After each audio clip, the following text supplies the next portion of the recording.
GO number 145 తీసుకొచ్చింది ఆంధ్రప్రదేశ్ ప్రభుత్వం. ఈ జీవో నంబర్ 145 ఏం లేదు, ఇప్పుడు నార్కోటిక్స్కి సంబంధించినటువంటి ఎన్డీపీఎస్ కోర్టులు ఉండేవి గతంలో. ఈ ఎన్డీపీఎస్ కేసులు మొత్తం కూడా జిల్లాలోనే విచారించేవాళ్ళు. ఈ డ్రగ్స్కి సంబంధించినటువంటి కేసులు జిల్లా కోర్టులో విచారించేవాళ్ళు.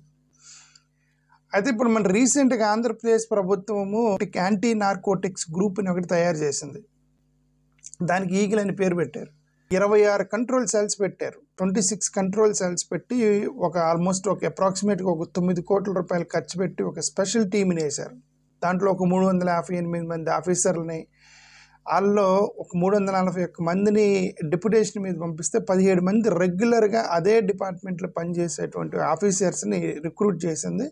ఫాస్ట్ ట్రాక్ కోర్ట్స్ అని ఒక 5 కోర్టులు పెట్టారు. ఇప్పుడు ఒకటి విశాఖపట్నంలో పెట్టారు. సరే, విశాఖపట్నంలో పెట్టారు కాబట్టి అటు ఉత్తరాంధ్రలో సరిపోతుంది అది. రెండోది రాజమహేంద్రవరంలో పుట్టారు, రాజమండ్రిలో.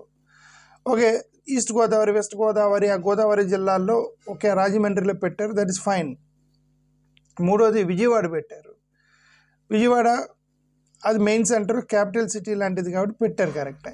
నాలుగోది గుంటూరులో పెట్టారు. ఇక్కడ ఇది ప్రాబ్లం ఏంటంటే విజయవాడకి గుంటూరుకి ఎంత దూరం ఉంది? 20 కిలోమీటర్లు 30 కిలోమీటర్ల దూరంలో 2 నార్కోటిక్స్ అండ్ ఫాస్ట్ ట్రాక్ కోర్టులు పెట్టారు. ఓకే, పక్కన 2 కోర్టులు పెట్టారు. మేజర్ ప్రాబ్లం ఏంటంటే రాయలసీమ మొత్తానికి ఒకటే ఫాస్ట్ ట్రాక్ కోర్టు పెట్టారు, దట్ ఈస్ తిరుపతి. కర్నూలు నుంచి తిరుపతికి ఆల్మోస్ట్ 350 కిలోమీటర్లు ఉంటుంది. కర్నూలు నుంచి తిరుపతికి 350 కిలోమీటర్లు అంటే ఇప్పుడు విజయవాడలో హైదరాబాద్ పోయినంత దూరం, ఒంగోలులో హైదరాబాద్ పోయినంత దూరం. కర్నూలు నుంచి తిరుపతి వెళ్ళాలంటే క్రైమ్ పట్టుకున్నారు. ఆ క్రైమ్కి పట్టుకోవడానికి ఒక క్రిమినల్ ఉంటాడు. ఆ క్రిమినల్ వాదించడానికి 2 అడ్వకేట్లు, ఒకడు ప్రో అడ్వకేట్, ఒకడు యాంటీ అడ్వకేట్ ఉంటాడు. మళ్ళీ దానికి సాక్షులు, క్రిమినల్ని సాక్షులు, ఆ కేసులో ఇరుక్కున్న వాళ్ళ తల్లిదండ్రులు, వాళ్ళందరూ తిరుగుతూ ఉంటారు వాడి కోసం.